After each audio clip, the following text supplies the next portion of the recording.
Heavenly Father, we thank you for life, health, and strength. We thank you for what you're doing in the life of your people. Lord, continue to strengthen this board. Let them do what is right by your people. In Jesus' name we pray. Amen. Amen. Amen. Amen. Thank you.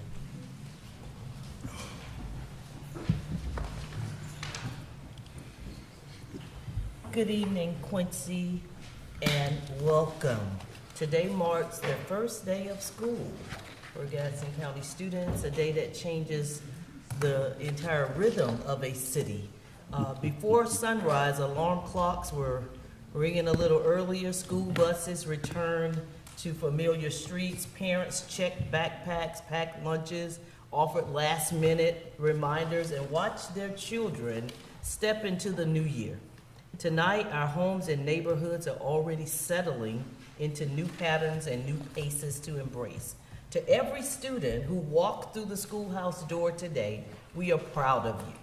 To every parent, grandparent, teacher, administrator, bus driver, school employee, administrators, and the like, crossing guards who helped them make that return possible, we say thank you. Education is not confined to the classroom. It is a community promise that every child will be seen, encouraged, challenged, and prepared to claim a future worthy of their gifts. Here at City Hall, we are moving through a season of transition of our own. Our fiscal year ends September 30th, and October 1st will open a new chapter. That means long hours of number crunching, careful budget conversations, difficult choices, and thoughtful planning. Budgets are often discussed in columns and totals, but behind every number is a service of our residents and a service that they depend on, an employee doing essential work, and a responsibility this commission must honor. I want to offer my sincere appreciation to every member of our staff engaged in this budget process. Your preparation, your patience, and your willingness to work across departments matter. Quincy has a devoted workforce, bringing different skills to one common goal, which is serving the citizens. There is much we can celebrate, much still to accomplish, and much to look forward to as we prepare for the year ahead. So as our students begin again, and our city prepares to begin again, let us meet the season with discipline, optimism, and a shared sense of purpose.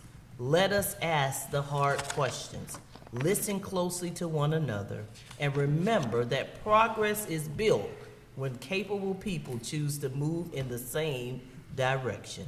With that spirit, let us begin tonight's work. Commissioners, you have before you tonight's agenda. There is one change that I have, well, two. One is we're going to pull item 9.2.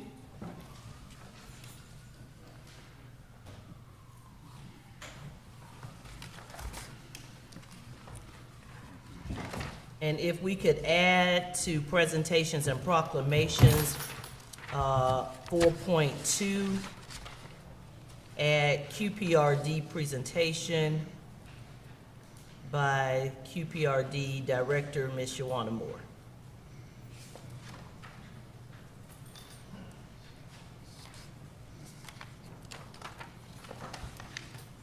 Are there any additional changes to the agenda? Dr. Nash.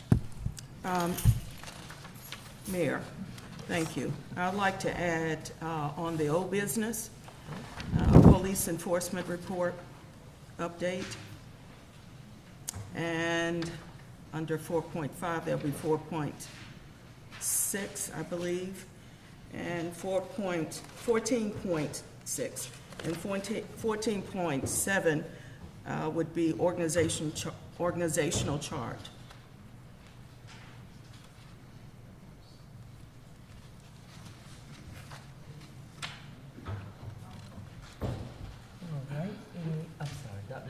Yes, that's it. That's it.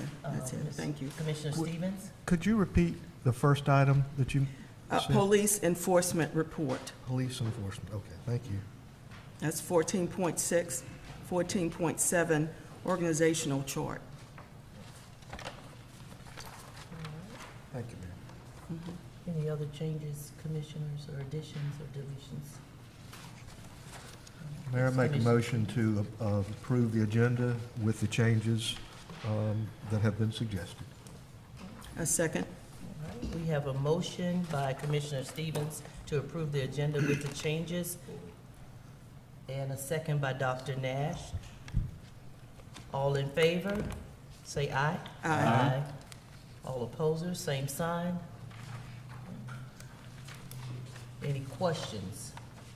All right, the motion passes 5-0 for the approval of the agenda. Commissioners, we have the consent agenda with the approval of the commission meeting minutes for July 28, 2026. Are there any changes or corrections that need to be made to the minutes? If not, I'll entertain a motion. Mayor, Yes, Dr. Nash. I offer a motion to approve the consent agenda that has the regular commission meeting minutes of July 28, 2026. Second. All right, we have a motion by Dr. Nash to approve the consent agenda for July 28, 2026, which is the commission meeting minutes, and a second by Mayor Pro Tem Knight. All in favor, say aye. Aye. All opposers, same sign. Motion passes 5-0. Thank you. Presentations and proclamations. We do have one proclamation for Stewart TV and Appliances Incorporated that celebrates 75 years of distinguished service to the citizens of Quincy and Gadsden County. Do we have a representative here from Stewart TV and Appliances? Yes, you do. All right, if you will come up, sir, so that I can present this to you on behalf of the City of Quincy Commission.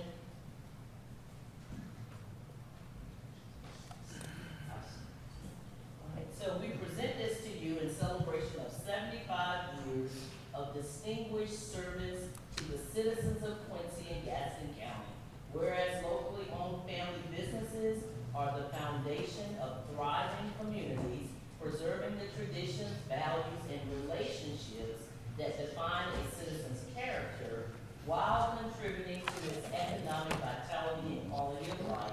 And whereas Stewart TV and Appliances Incorporated, located at 24 West Washington Street in the heart of historic downtown Quincy, has faithfully served the citizens of Quincy and Gadsden County since 1951, earning the trust and loyalty of generations through exceptional customer service, integrity, and an unwavering commitment to excellence.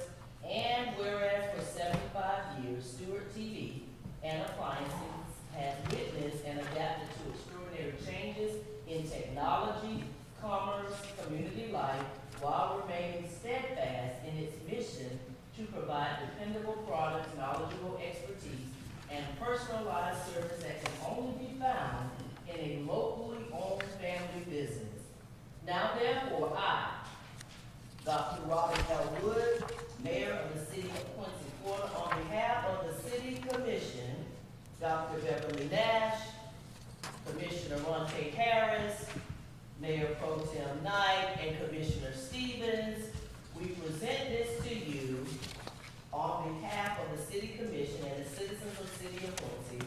We hereby proclaim our deepest appreciation and highest recognition to Stewart TV and Appliances Incorporated for 75 years of distinguished service to the citizens of Quincy and Gadsden County.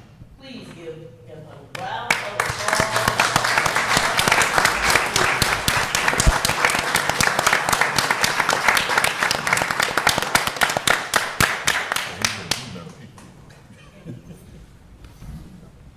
Need me a TV.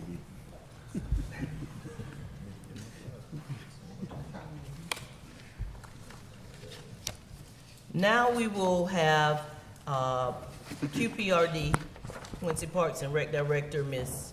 Moy, to come up for her presentation.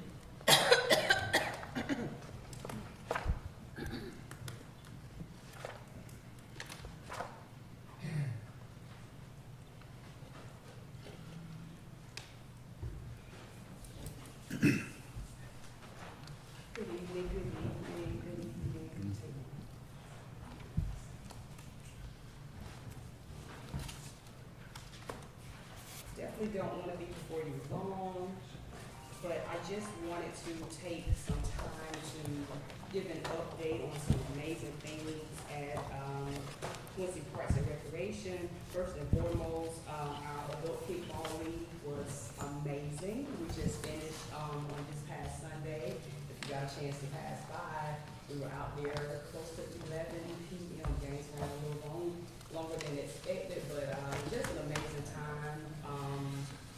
About 6 weeks of nothing but just amazing,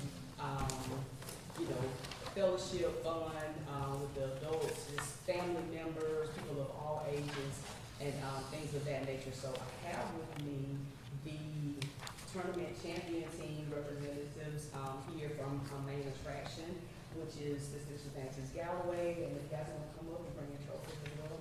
Also, the superintendent is here as well. I'm not sure if he's here for another reason or he's here representing his team, but he had a team picture for the kicking cousins, and they made it to the semifinals as well. But just want to say thank you to all of you all for just whatever your role was in just helping to make the adult kickball league such an amazing time every Sunday. I think everybody was looking forward to. Just coming out to fellowship, whether you were on the team or just coming to watch the games. I think, Mary, you may have missed one weekend and was upset with me when I had to cancel one particular Sunday. But nevertheless, just, thank you all to the police department for, patrolling the area and just making sure everyone was safe. We had no issues, didn't have to call for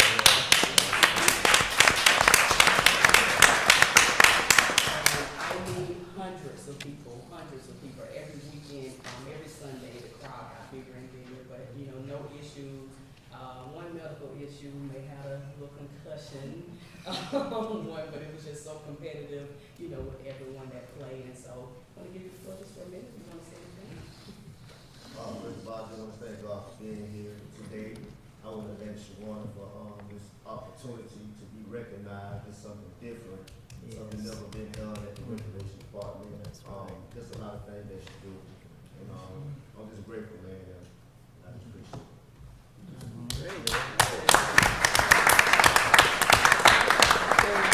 Last but definitely not least, definitely want to, I gave you all a folder that has 3 flyers that's in there. Have great representation from our Quincy Parks and Recreation Department, football, and we're cheering not here, but football program. They start their season this Saturday with the jamboree that we are hosting here in the city of Quincy. There will be, outside of our program, 3 other programs that will be here in our city for the jamboree. You guys have the schedule as far as game times. Games start at 9. Last game is until 4:30. And it's going to be just an amazing crowd there for the jamboree. And I want to invite all of you all out to make sure that you come out and, watch these young men, these future NFL players, play right at Ford Field. And I do want to take this opportunity to thank Mr. Bell and his department, Public Works, for all that they're doing to ensure that our facilities are going to be in top-notch condition. Like, you all are going to be very impressed with what you see with Ford Field. Just, it's not new, but we're taking care of what we have. So I would love to see you all. And if you all could, we have a swag bag for each one of the commissioners as well as the city manager. It contains your passes for the games, a t-shirt, a little snack in there as well. So if y'all hand the name on bar, it's fine. Thank you all.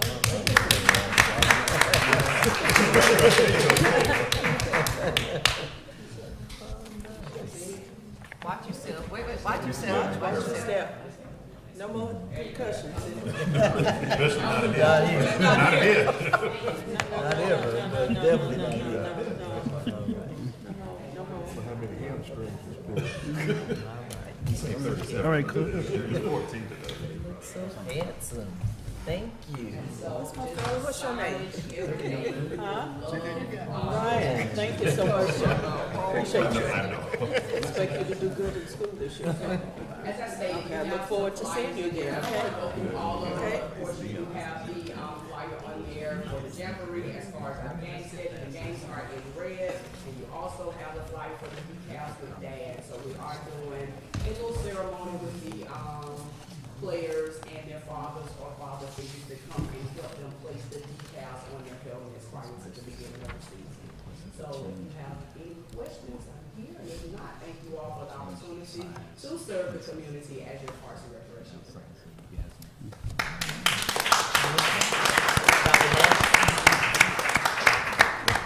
Thank you so much for your service. Thank you for your attention to detail, for your hard work, for you putting together excellent programs for our community in short order. And to the young people, we're so proud of you. To the mothers and fathers who support and citizens who support, we're very proud, and thank you so very much.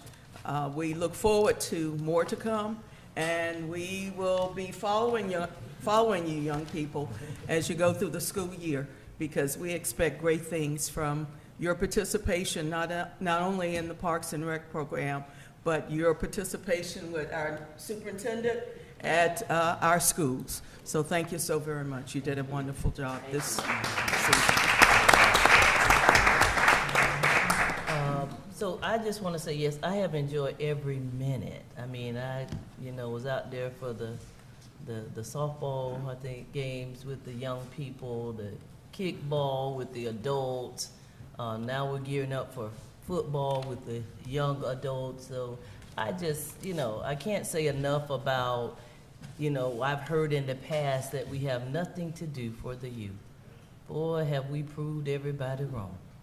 Because there has been something, if you don't have anything to do, or if your youth, your children don't have anything to do, you have your head in the sand. Because Quincy Parks and Rec is on the move. So let's give that a round of applause. And congratulations to Main Attraction and also the runners-up. We don't want to, leave them out.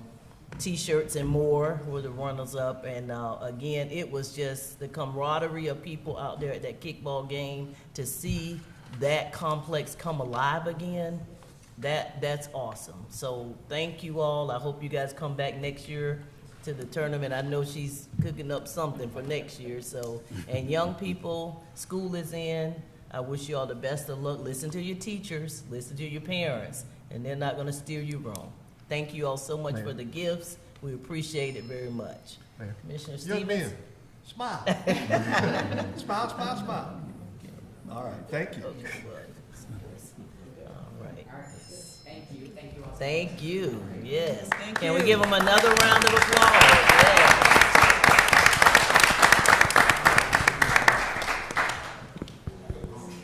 Yes. Yeah. But just the, well, don't. All right. Something to smile about, right? Feel good about Wonderful. It's a good feeling. That's why I wanted a picture of them smiling. Yes, yes.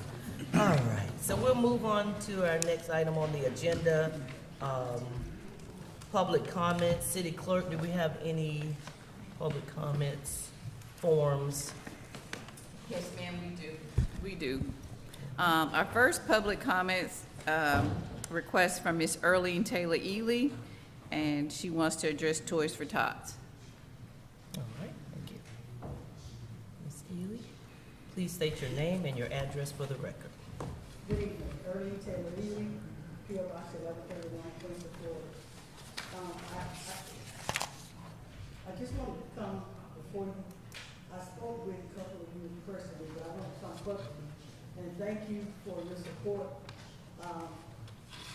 Last year, I'm a coordinator for Gaston County Toys for Tots, and with your help last year, we were able to support 1,100 families, right, with toys and 100 bags. This year, my goal is hopefully to do 1,200 to 1,200 to 1,500 families and maybe 150 bags. And this also includes over 1,000 books.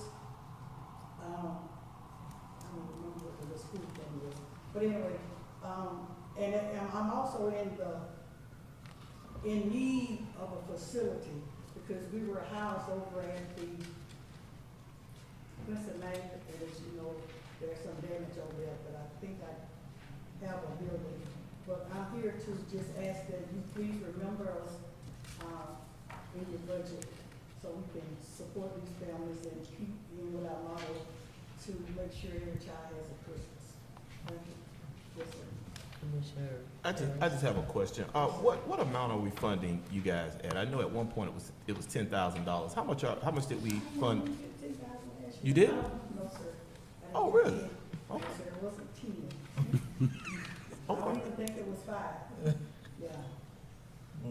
So, but, And you still told us thank you, so. I did. And you I still did. said, and you still said thank you, and you didn't Every complain. little bit, because everything that I spend, I have to go out and solicit and get it. I understand. I know in the past, commissioners, we've done, I believe, this was one of our title events that we did sponsor as a city, so I'm not really sure what happened in the last couple of years, but I will thank you for putting that on our radar. Thank you. Thank you. Thank you so much. Toys for Tots is a wonderful Yes. program. I remember it when I was a young child myself, so I think it's definitely something we should support. City manager, however we can in our budget when it becomes that time. So thank you so much. Thank you all. Madam Clerk, do we have any other? Yes, ma'am. We have Clarence Tennell to address our police chief. Thank you. Mr. Nell, please state your name and address. West King Street. Maybe if you answer one question for me, I won't pass it through on dialogues or whatever I'm going to say. What is happening with the status of our police chief? Other than what I saw on television and read in the Times Democrat, that they're going to transfer his case to Panama City. Is there anything? Is he still the chief? You retaining him as chief? Is he going to be suspended? What is his status? I'm waiting for an answer.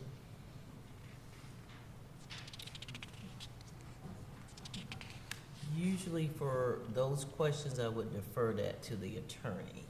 The attorney?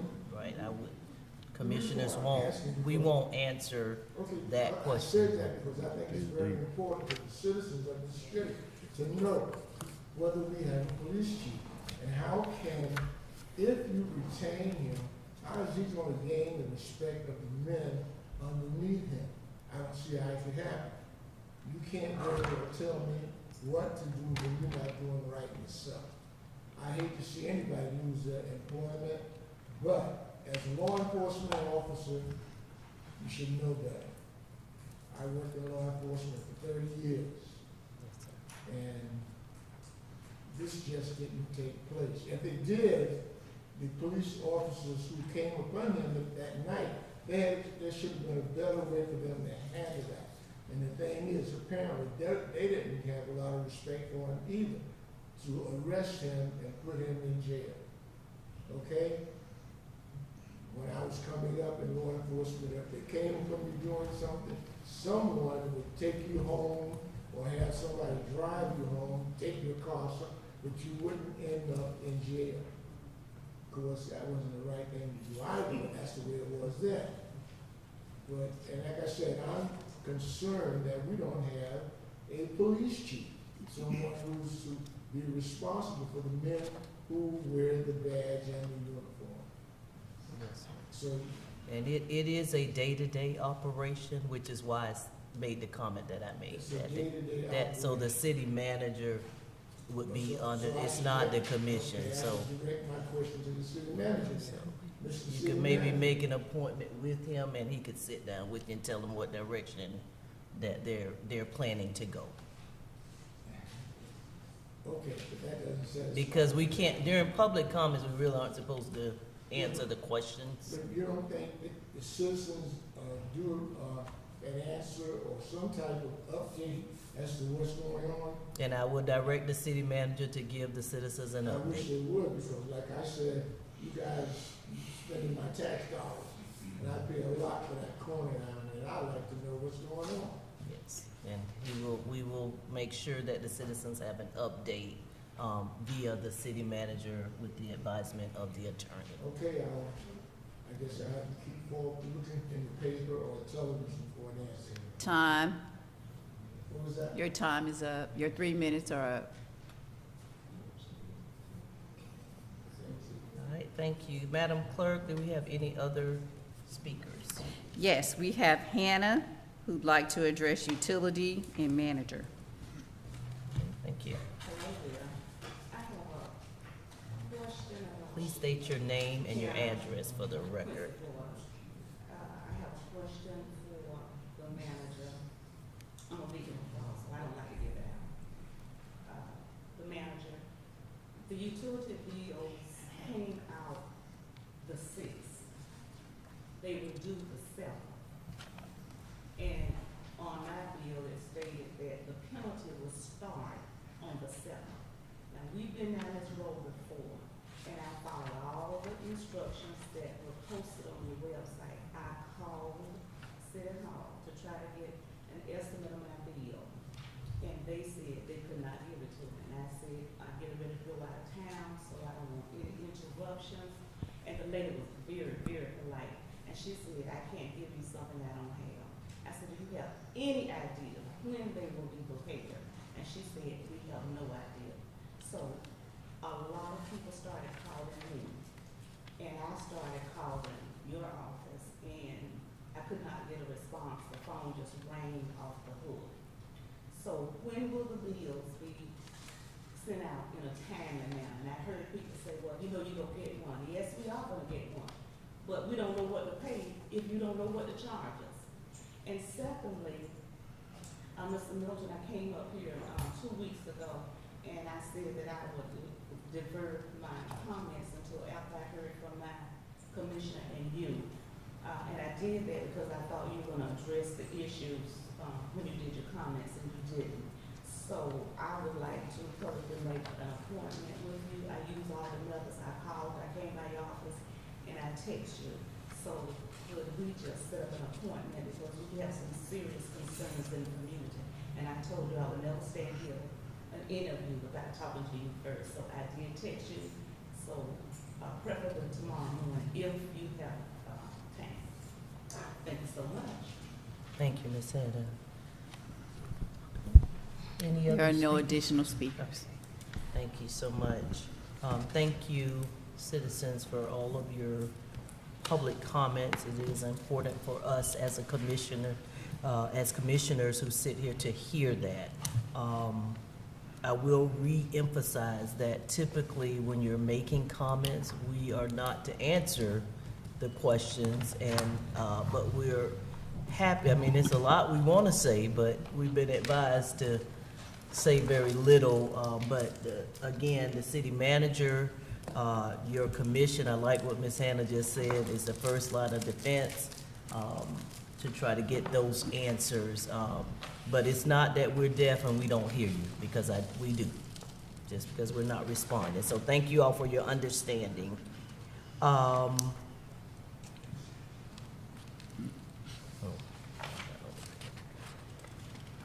So resolutions, there are no resolutions scheduled.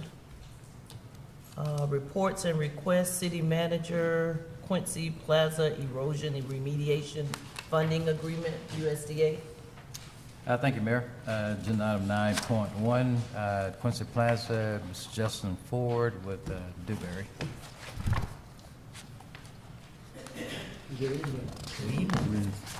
So, about a month ago, on July 14th, we came to you with an opportunity to go pursue some grant funding to help mitigate the erosion problem behind the Aldi's. Subsequent, you all approved that. Subsequent to that meeting, the city manager submitted that request to the state, or to the USDA, to the federal government, the USDA. And I believe on July 29th, I think it was, if I remember my dates off the top of my head, we heard back from them that it looked like we would be able to get funding. We had several subsequent phone calls, and then ultimately, Friday, I think it was, we finally got the draft agreement in. Your attorney was gracious enough to expedite his review of this. It's my understanding that's been completed, and I'm not aware of any concerns with it. It's a pretty standard contract. We've done several other projects and other entities with a similar contract. There are a few things that I would point out to you. As I mentioned to you at the time of application, this is a 75% grant, 25% local match. Part of the deal when we started down this road is the property owner agreed to offset that 25% local match. I'm not sure, hopefully at this point you've been able to get a copy of the grant agreement. I know it was late, and we do appreciate you adding this to the agenda kind of last minute. The reason that was important is that the funding agency is approving this as what they consider an exigency. So it just means that everything associated with this has to go in a hurry to meet the requirements of their money. And there's a few things that affects that I'll discuss in just a moment. But one thing, again, going back to the match, the owner has agreed to pay that, but what I would recommend that you do is when we get ready to move forward, before we authorize any contractor to make any, or to start any work out there, is that we get that money up front from the owner, so the city's not on the hook, we're not having to try to chase somebody down for money. So that being said, I can get that. They've already provided a letter indicating that that they're willing to pay that. We did not really know the amount until we got this grant back. Now that their match is $115,000, I'll have a conversation with them this week, and we'll see if we can go ahead and get that moving forward. If you are agreeable to this grant or to this agreement, and we move forward, like I said before, they are considering this an exigency, and so we do need to move forward expeditiously with the procurement process of a contractor to do this work. Under the normal constraints of an exigency, we have 90 days from the day of the damage to repair the work. That would be August 24th. They understand that this process is taking some time, so they are giving us some additional days. We indicated to them that we thought, and I don't hold you to this date, it was ultimately 45 days after the award of the project. We're thinking sometime mid-October that this can be completed. And the funding agency is agreeable with that, and I don't think we'll have any problem meeting those deadlines. In addition, so there's $391,000 that the federal government is allocating for construction. The additional $115,000 for the local match, again, that the owner will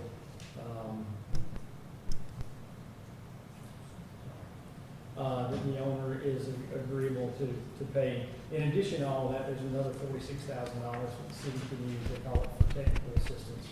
You can use that to cover your cost of advertisement, grant management, if there are hours that your staff bill towards this project for reimbursement requests or whatever it may be, that can be billed against this grant, about $46,000. The owner did already pay for my design services, but if we determine that I need to be out there during the construction phase, that can come out of that $46,000 as well. And that's 100% payable by the grant. There is no match associated with that. So any cost that you all bear associated with this project from a technical standpoint can be compensated or reimbursed against that $46,000. So, based on that, there are a few things that you're agreeing to.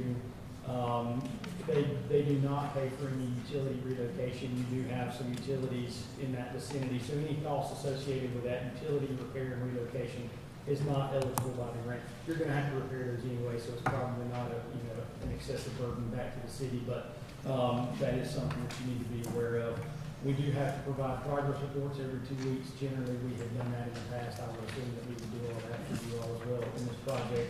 But if you have somebody else that you would prefer to do that, that's perfectly fine. And then on the back end of the project, we do have to provide certification of completion and compliance with the plans and specifications.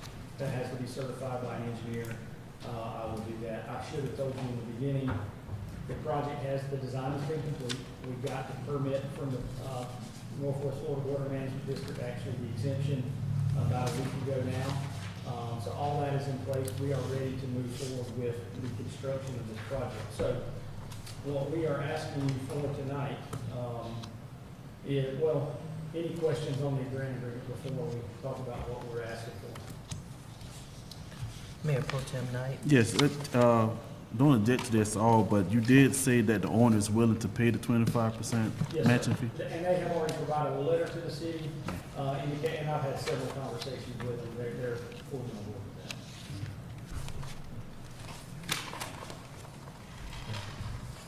Commissioner Stevens. On the federal funds that we would receive, because the city has to hire the contractor, and I know one of the discussions is going to be an emergency procurement process. Do we front the money and then get reimbursed, or? That is the process. Yes. Okay. We would pay the contractor, and we would help you prepare those reimbursement packages submitted, and they're pretty quick about getting those funds back to you. Okay, that was my question. Thank you. Thank you, Commissioner. Any other questions from the commission before we move on? Yes, Commissioner. Yes, besides a letter, what would you suggest in terms of ensuring that we get our money, in terms of, do we need to meet with the individuals? My thoughts are is you have all the leverage. I mean, Okay. the timing of the project is in your control. I would tell you not to, I would not give the contractor a notice to proceed until you had those funds in hand. Mayor. Yes, Attorney. I think it would be very advisable to have a ironclad contract in place with the property owner. I think, Mr. Ford, you said it's an LLC out of South Florida somewhere. So we can work together to make sure that before we turn a speck of dirt, that we've got the appropriate assurances that we'll get reimbursed. Super. I can provide you their contact information. Okay, appreciate that. That's But my- we'll expedite that. Yeah, my question was it going to be a contract agreement? So you've answered it. I would hope if we could get in touch with them, we could bring it back to you all in 2 weeks for approval. Super. So with that, again, with the exigency nature of this project, we do need to, we don't have the time to go through your standard 30-day process of procuring a contractor. It's our recommendation that we move with a 7-day process. I'll tell you that, again, the owner has already paid for the design and permitting and all that, so he's got all that. He's already provided it to a handful of contractors. I've already been talking to contractors about the project. So it's out there. We will make sure that other additional contractors see it. We'll run it in the newspaper, your city's website, whatever that may be, so that we get the word out. But our goal, or my hope, and my recommendation would be is that we open bids on August 21st.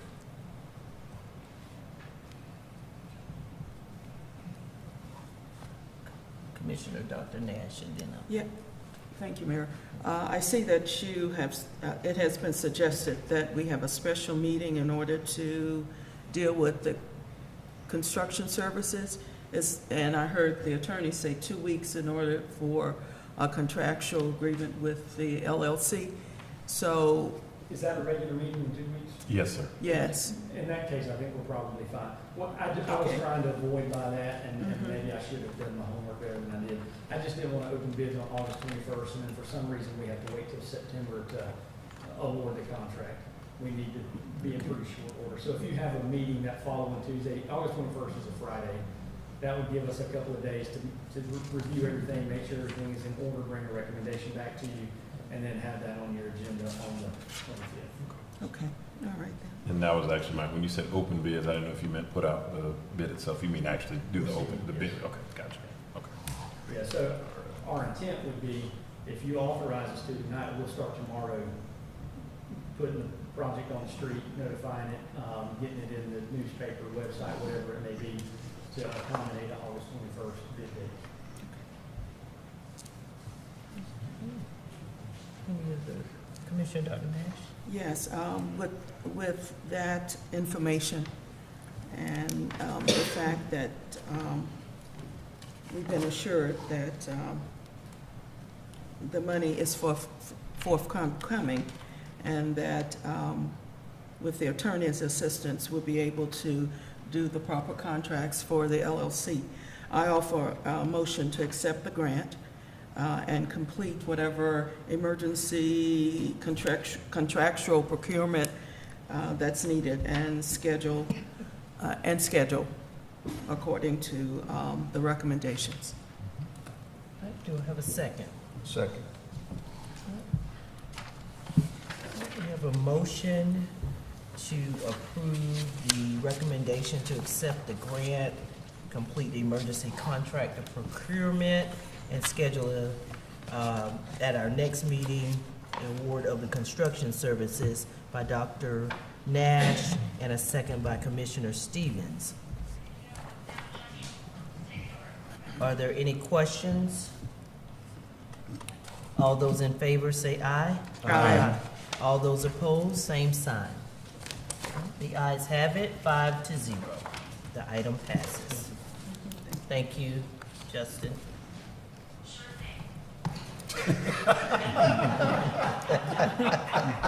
Thank you, Siri. Thank you. And I thank you. Who else we Yes. need to pay attention to? Yeah, spies in the room. And I do want to let the citizens know, I have heard rumors that the city is spending money on Aldi. This is grant funded. Those of you that want Aldi back, this is how you get it done. And it is Federal reimbursable. It's a Federal federal grant. It is not coming out of, we're paying up front. We're being reimbursed. The owner is paying for the 25%. So when we put rumors out there, we want to make sure they get out there correctly. So that's the truth of the matter. All right, thank you so much for that. No public hearings? Are there any comments, city clerk? Oh, I'm sorry, city attorney, go ahead. Yes, ma'am. Thank you, Mayor. 3 quick items, really? 4 quick items. One, I'd like to request that the board approve the scheduling and notice of a shade meeting regarding some open litigation on the Hannigan case. We're looking at potentially in advance of the next regular scheduled meeting, possibly around 4.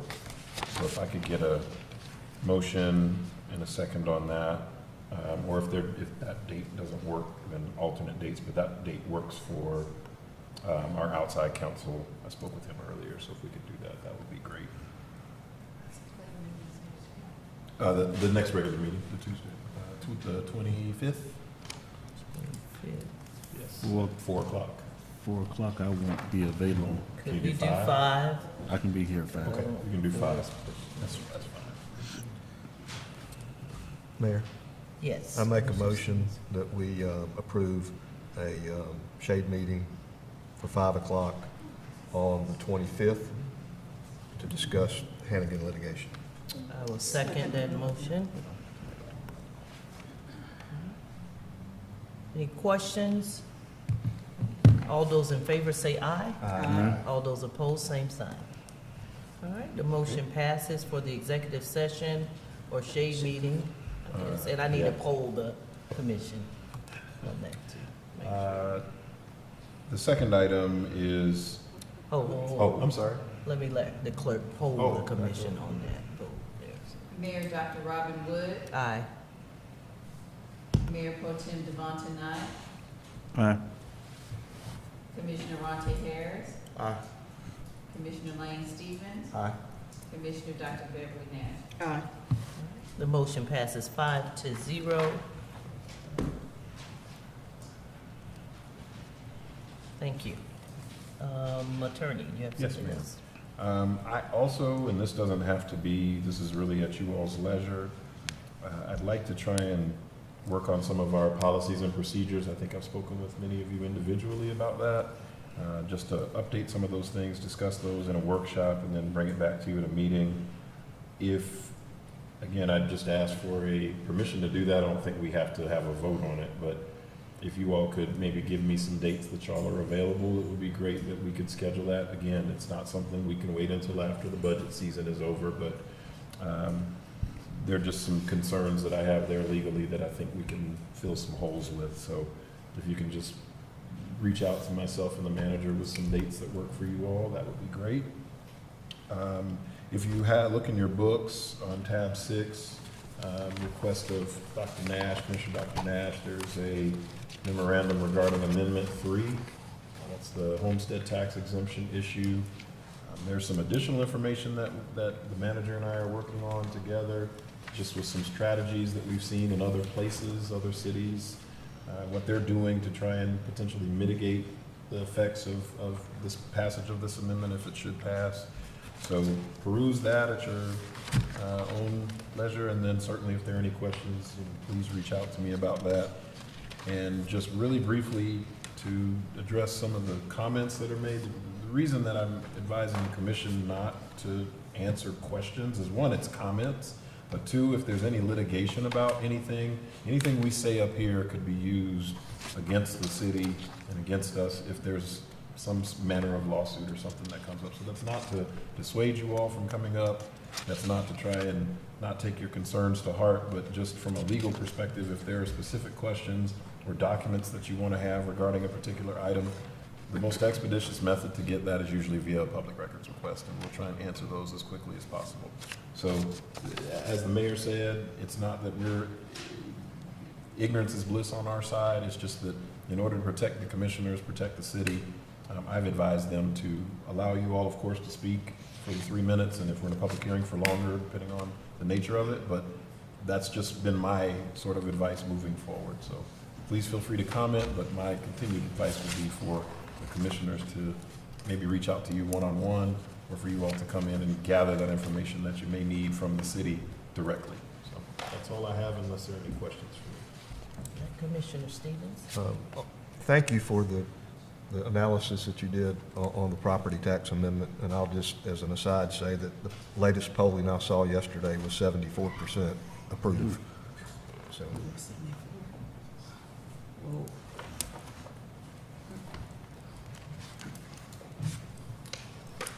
It's going to be a hit if it passes. We're looking at a $400,000 to $500,000 hole that we're going to have to fill if that passes. And that's important for citizens to know. Because if you don't get it in taxes, it has to be made up somewhere else, which may be some of your fees. And that's just us. That's not including the county and the other municipalities and things. So we have school board and others. It sounds good to get rid of property taxes, but the money has to be, produced somewhere else. So those taxes, that loss, you gotta find somewhere else. So be patient with us should that pass, and as Commissioner said, it's looking like it may do just that.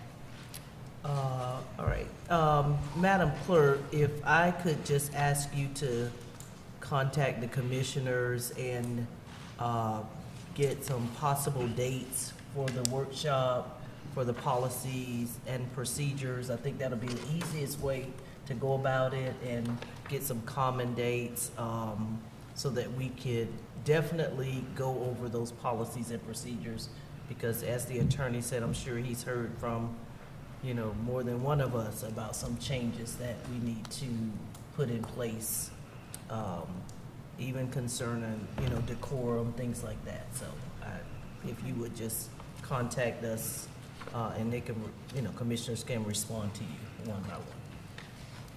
And we can, now, let me ask this before we go forward. Commissioners, would you prefer to do your workshops after the budget process, or before, or during? Or does anybody have any strong comment? Dr. Nash? I would say after, because I think we need to tackle our budget first. That's most critical, because we have to present a balanced budget by October 1st, September 30th. And we need to do some serious work, and we're now August. August 11th. Yeah, we don't have very much time. Any other comments? Commissioner? Yes, Commissioner Stevens. I would concur. I think we need to get through the budget, and then right after the first of the fiscal year, jump on policies and procedures. Yes, and I too concur with that as well. Not that we're voting, but discussing. So clerk, that'll give you at least some guidance so after the budget season. All right, and thank you, attorney, for the Amendment 3 information. It's very helpful. It's kind of, it raises a red flag, but I appreciate the information that you did give to the commission. Thank you so much for that. All right, we will move along to city clerk. I don't have any reports tonight, thank you. All right, thank you. City manager, do we have any boards or committee reports? None, thank you. All right, thank you.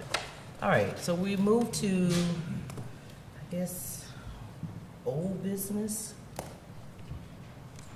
And the first one, and I guess most of these, city manager, will be under your preview, or your purview, to kind of give us an update on, first, the smart grid. Okay, we have Mr. Stephen Goss, if you would come with the smart grids, and if it's okay, Mayor, he's with the timelines for the laptop distribution and digital agenda access as well. Okay.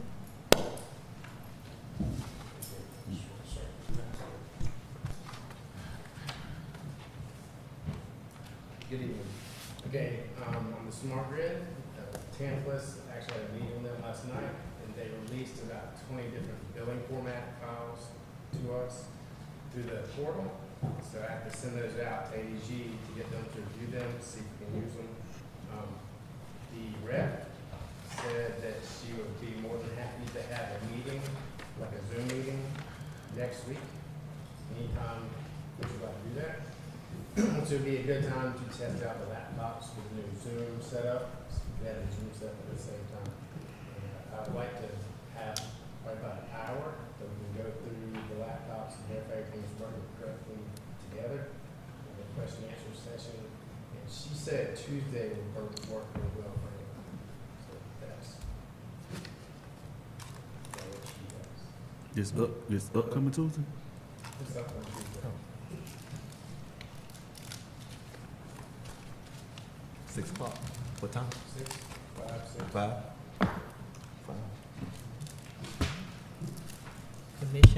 Commissioners, are we good with August 18th at 5 p.m. for the laptop test with the Zoom? August 18th. Yes, Yeah, that was 5 o'clock. 5 o'clock. Yes. So, Madam Clerk, if you would just put that out for us as a reminder so we remember, because it's not a regular meeting. Okay. Thank you. All right. Any other questions or comments for Mr. Goss concerning the smart grid update or the laptop? We'll save those till Tuesday. But any questions about the smart grid? So how close are we? Well, we downloaded a preliminary billing file yesterday or last night, about 3,200 electric meters that I sent over to utilities this morning, and they're going through and checking them against the manual read to see if the meter is actually correct. So we can start turning them into the actual AMI reading. So that's about 3,200 of those. So that's a good step forward in getting those meters into an AMI route. Because we have to test them and verify they're correct. Don't want to turn on the AMI route and have them to start come back and say correct. They don't have the water meters in that billing file yet, and the discussion is that that system is what's installed in 2013, and Lily says she's going to try to get that file also added to the billing exports this week, so we can start checking those out.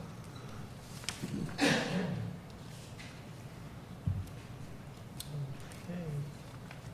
Because we are anxiously awaiting those smart grids so that when we get to down here to 14.3 in just a second, that we can just wait on that, so. But any other questions for Mr. Goss?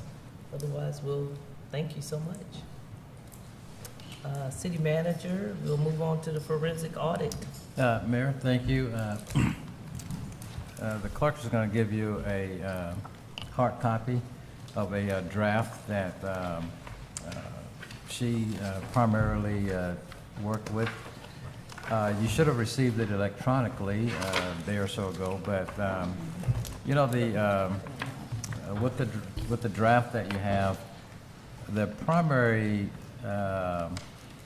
what staff and I need is the focus and the primary focus, if there be such, with the forensic audit. And we want to target certain things that we think there may have been some issues, or we wanted a little bit more guidance from the commission as to the direction for which we wish for the focal point of the audit to consist of.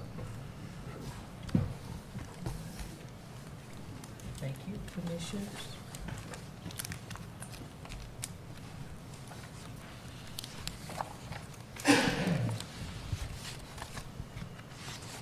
Commissioner Stevens?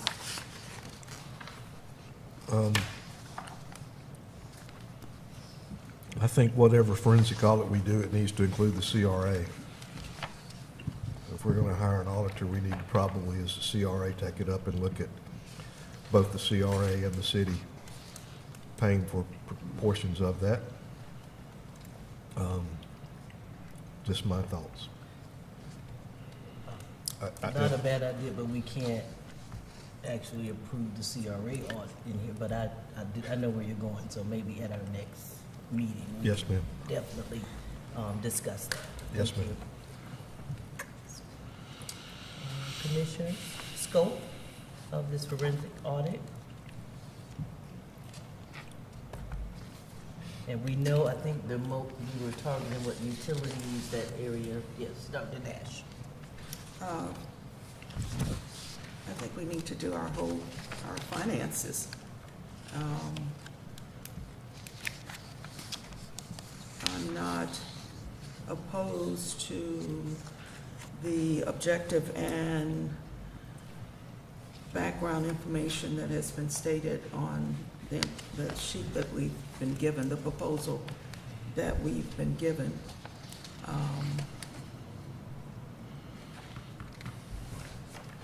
Because if we're going to do the forensic piece, we need to be very thorough with all our operations and be inclusive of all our operations. And so if we could have a little more time, and if we have any questions to send to the city manager and the clerk. But I'm appreciative of the information that has been provided based on what I understand has been written. So I don't have any objections to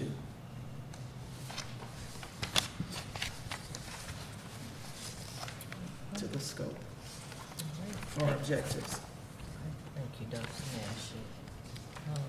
And I agree, I do like the Pillar A under Section 3, financial position, diagnostic, and waste analysis, because I think that's important for us to know what are we spending, what are we budgeting, what are we spending, what is being wasted when it comes to our budget dollars, our money that's out, you know. And I think a forensic audit will tell us that as far as this framework, that this is actually a very good framework that they looked at it after they sent it to us. But and I do believe that even a forensic auditor will suggest some things as well as they start. But the key point is that financial diagnostic throughout our department, our finances. IT, even IT, I like that on here too, IT optimization, because is it a way maybe, you know, that you can condense two, you know, into one, so to speak. So it may be beneficial for, again, an outside person to come in and tell us how we can, you know, especially with Amendment 3 out there, this will be helpful to us to kind of figure out what's going to benefit us financially in the long run. How are we doing our transactions? You know, what would be better for us? You even have something in here about I think there was something in here about burial sites, but I don't remember where it is, but it's somewhere in here. So I think that a full scale, if we're going to pay for a forensic audit, we don't need to hold back. It needs to be done with validity, and it needs to be done factually. And commissioners, if you, after you've read through this, if you haven't read through this, you can always contact the city manager, but I think this is a great place. This request for proposal is the start. This is where we, you know, we don't need to put a whole, it's already quite thorough, I think, as far as what we're asking to do. So we don't want to cut corners. We want to do a full-scale forensic audit through our departments, finance, utilities, IT, all of those. Yes. And also the Commissioner Nash. yes, thank you, Mayor. We've indicated an evaluation criteria, and I think that's very important as we look at the candidates or the vendors in terms of their services or deliverables. So I'm glad that. And we have a piece for legal as well. So I think this is quite thorough.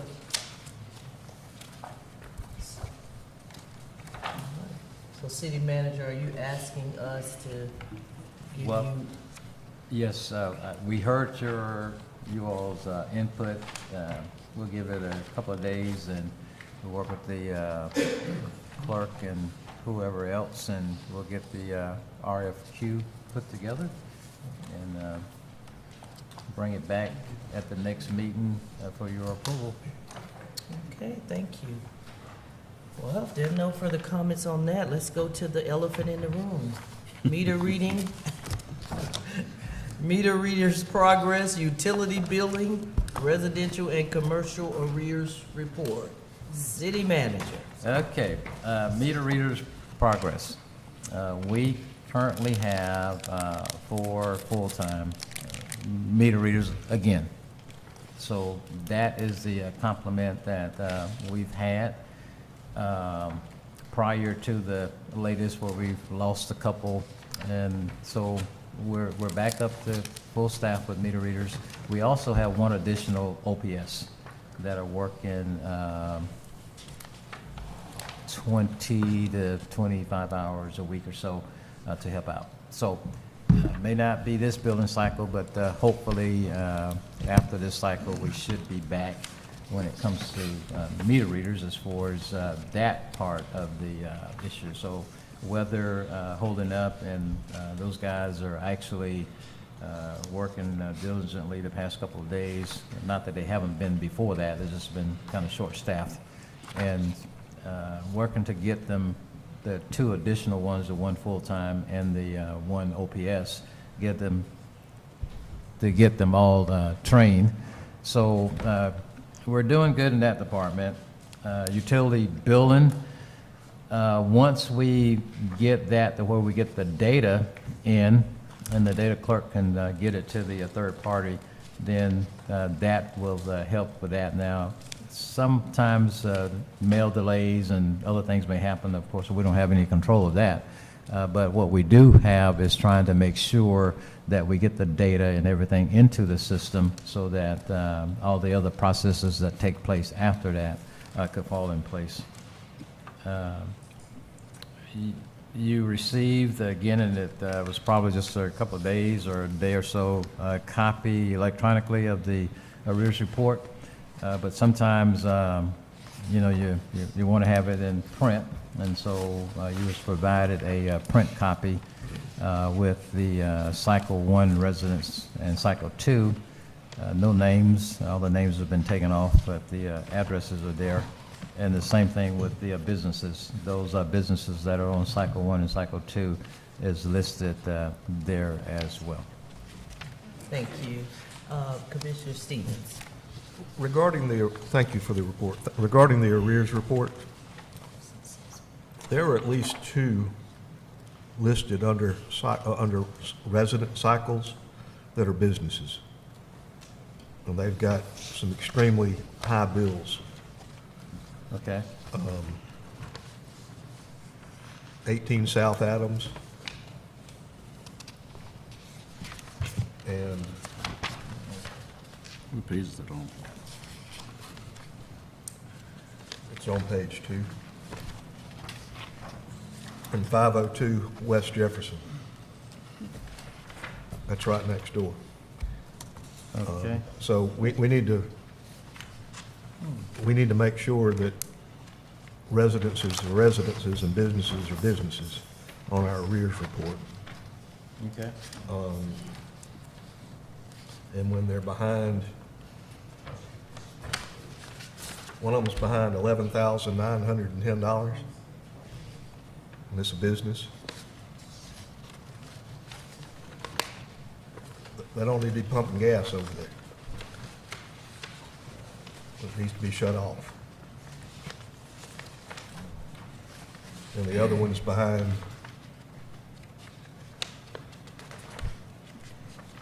well, he made a payment, but he's still behind.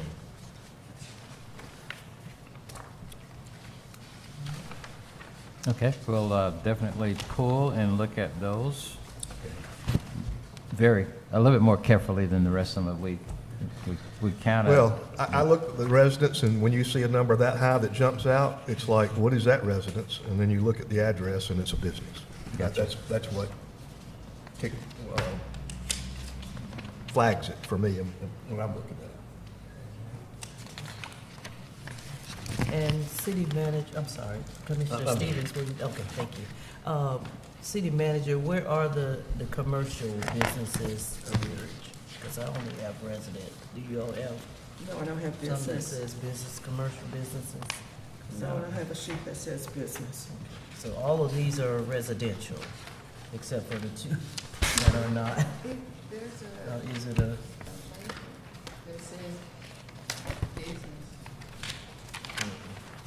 I was looking at the top of that. Well, you may not have received the printed copy, but there was a master that should have been included in this package. We'll get it for you. We received it in email. The businesses, the commercial. Okay. Yes, ma'am. I'd like a printed copy of that. Did you say $11,000? This is on Curtis. Marathon, I'm sorry. the marathon. Oh, it's not on here. No, it's on. It's Page on three. here. It's on page 3. Now, we've said this prior about these businesses having bills like this. And we're Page cutting 3, people- cycle 1. Yeah, we're turning residents off, but we're letting businesses have a bill this, oh, thank you. We're letting, commercial businesses have an arrearage. How would they ever catch up an $11,000 bill? We need to You send know, a there's nice just, little letter. they are charging customers every single day that they drive to get gas right now. So, city manager, we gotta put the, brakes on this one, because that's way over. We would never allow a resident to get this much in the arrears. So I think we need to be fair. If we could look specifically at that one. But of course, there are probably some other ones that we just got to do. You had the city manager to send a nice little letter to Yeah, them. it's one thing to be nice, but this is a business. We run our city on utilities. We have several $11,000, $12,000 Yeah. accounts for businesses. So.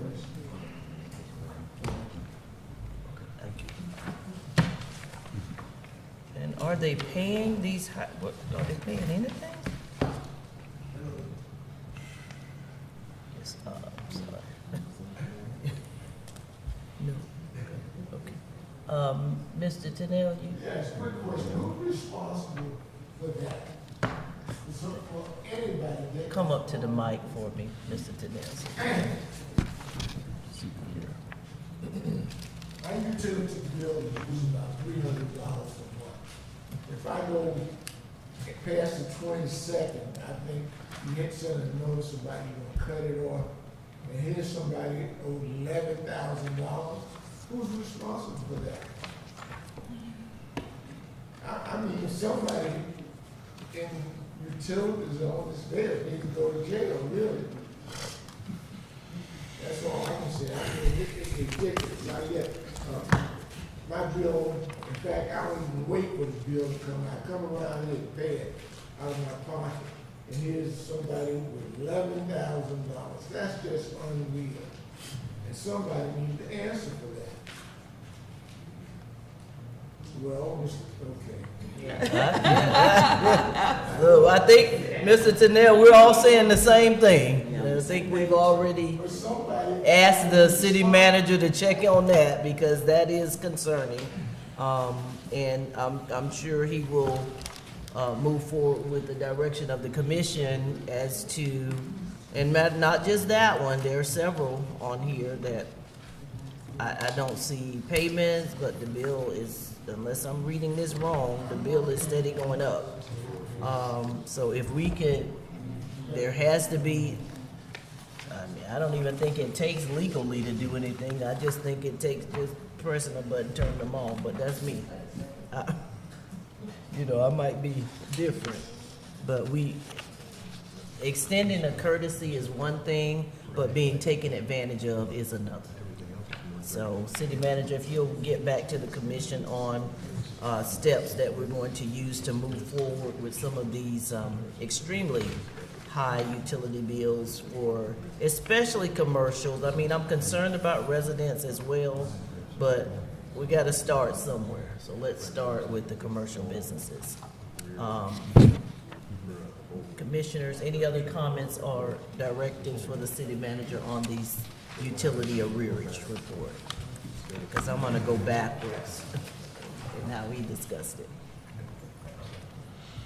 All right. Okay. So, all right. Utility billing. You mentioned a data clerk.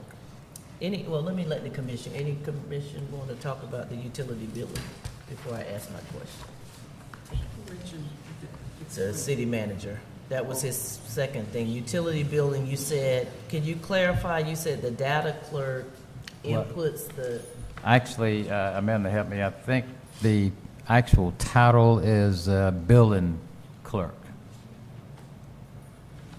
So meter readers goes out, read the meter. The data is provided to the building clerk. The building clerk do whatever the process is and upload the information to the processing. And the bills are processed, sent back for review. And once approved, the billing third party prints full mail. Is that correct?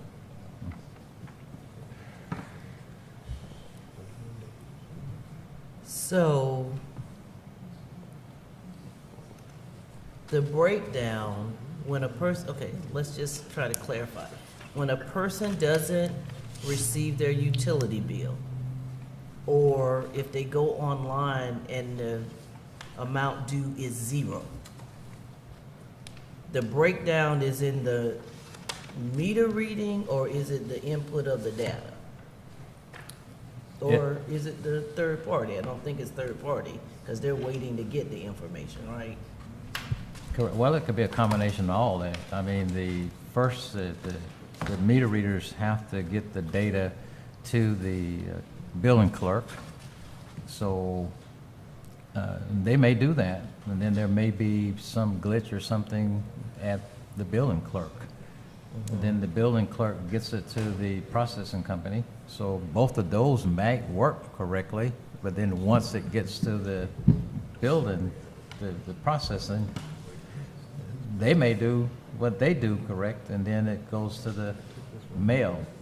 And there may be a glitch in the mail getting it there. So it's just a combination of all of those things must work in tandem in order for the process to be complete. Because what I'm hearing from citizens is that, Ms. Hannah already brought it up, but I'm gonna bring it up again, is that you're getting your bill one day and your bill is due the next. What are we doing to alleviate the stress of late billing and late fees when it comes to our citizens? We're trying to, of course, get the bills done timely. That's the first thing. We have implemented email process that does not take away from the bills to be mailed, but if we have a correct or an email address on file, the customer will receive the bill several days earlier with the email process, because once the printed bill is ready, then we can email them a bill. That does not eliminate the bill from going out in the mail. The bill will still go out in the mail. But for those individuals who use email, they receive the bill several days earlier. For those that do not, and they receive the bill a day or a couple of days before, we will waive the late penalty if it causes them to make the payment late. Commissioner Harris. Thank you. I said, and this predates Mr. Milton, until we change our mode of operation and come up with something different, we're going to continue to have the same issues over and over and over and over and over. This utility billing, meter reading issue didn't start yesterday. It didn't start last year. It's been ongoing for almost, well, since I've been here, and that's been almost 10 years, a decade. I really think we need to sit down and figure out another approach to getting this done manually. Now, the real approach to getting this done is to have the automatic meter readings. But I mean, we just sort of hanging on by a thread. We don't never know when it's gonna happen. And even once you get the automatic meter reads, we've got to move away from this idea that one person is designated to do a job. You know, I mean, we got to move away from that. And I think I shared with Mr. Milton when he first came on, the only thing that I see can fix our utility is housing everything under one umbrella. I've said it time and time again. You got your meter readers who operate over in utilities. Mr. Ash is the only one who knows what the meter readers out there doing. And if he don't communicate back and say, hey, guys, I'm running behind, then the person who's sitting there waiting to get the data, she's behind the wall in the finance department, okay? Bills come out late, she's doing what she do. I'm assuming she's the only one who does that, because since I've been here, I've only been told we got one billing clerk. Okay? Then when the bills come out late, or if they come out with an erroneous error or just this crazy stuff on the bill, then the people show up to customer service and they giving our customer service representatives holy hell, and they don't know what's going on because all they can do is deal with what they see. We've got to get all of this in one house. Meter reader, billing clerk, customer service department. Somebody has to oversee that process from start to finish. So in other words, if I know that my meter readers are running behind, my billing clerk is already on deck. She's already warned. I know, okay, if my meter readers are coming in late, I got to do one or two things. I either got to get somebody out there to help them read some more meters quicker, or I got to have 4 or 5 people ready to handle the billing, to get the billing out. I mean, we're working in isolation, and it's not working for us, and it has never worked for us. Even down to our customer service. You know, it helps for them to be in the loop as well, because they will be able to at least tell the customer what's going on. I guarantee you, if I get a crazy bill, and these are the only people y'all let me talk to now.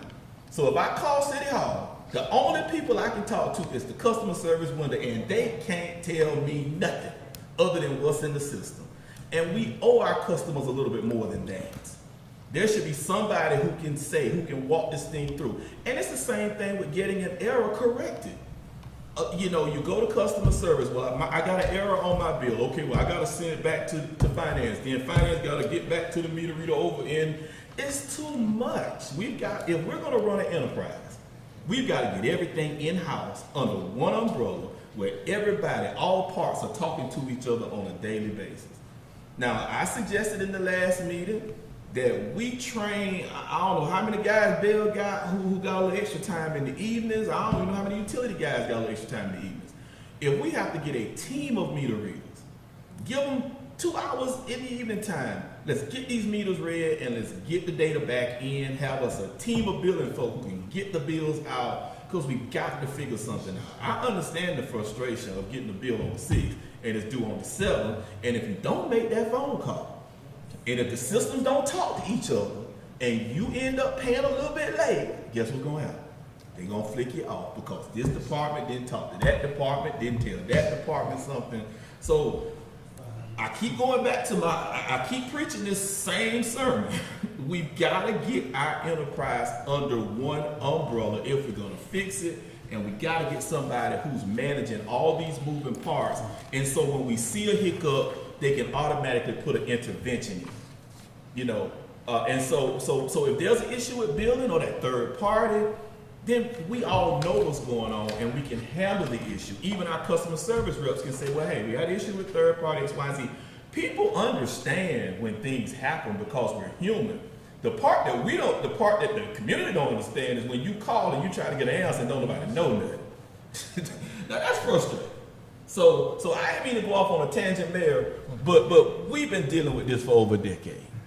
Probably longer than that. But we've got to figure out seriously, we got to change how we do business with that whole enterprise. And I like how you walked through the breakdown. I done did all that years ago. And that's when I found out we got so many moving parts that are in different locations and they don't always talk to each other. And that's not good for our customers, because we deserve to give them a little bit better customer service than that. And I do feel for our customer service representatives, because they catch it. They're the only ones that the people can vent to. And it's not fair to them when you got other parts that they don't control. Thank you. Thank you, Commissioner Harris. I think we've said it even since I've been up here. Cross-training, making sure that others know jobs that they may not normally do, especially when you have a limited staff. I think it's important that you do that. And I also say sometimes we have to put pride aside and look at what other cities are doing that's working. It's okay to see what other cities are doing, that they may not be having the same issues that we are. We have surrounding cities, so, but I do agree that it's high time, it's past time that we fix this. Because there's some type of breakdown, because now it's affecting me at my own home, you know, so. It's even more important. Not that it was important, but it's just that I understand now because it's affecting me. You know, when citizens come to you and tell you things and you empathize with them, you know, but when it hits you at your own house, yeah, that means it's real then. So I really feel like, city manager, that maybe we do need to look at the system. I mean, what's wrong with changing? Just because we've done something this way for years doesn't mean we can't change it to make it better. So I do hope you can get that. Maybe, I don't know, and to meet the smart, like I said, I don't know when we're going to get this smart grid, but I am so hopeful. I keep, you know, as they say, keep hope alive. I'm still keeping it alive, but it just seems to get further and further away. So I'm hoping that we will get this in place. It won't solve every problem, because we'll still need, you know, someone to verify something, maybe a couple of meter readers, what have you. But yeah, we gotta give the citizens something better than they're getting. So thank you for indulging us on the conversation. But now let's put something in action that's going to work. And then you talked about the meter readers. So we're fully staffed with the meter readers. Yes. That's what you're saying. Yes. Yes. Okay. Fully staffed. What's the plan when a meter reader calls out or has a vacation? Is there overlap, someone that can step in their place, or you just rely on who's left to do the job? Well, here recently, now we have we've been working with 4, but now that we have the 5th person, that the OPS, then that person would be able to hopefully fill those shoes. In the past, there has not been a reallocation of resources that I'm aware of in getting it done.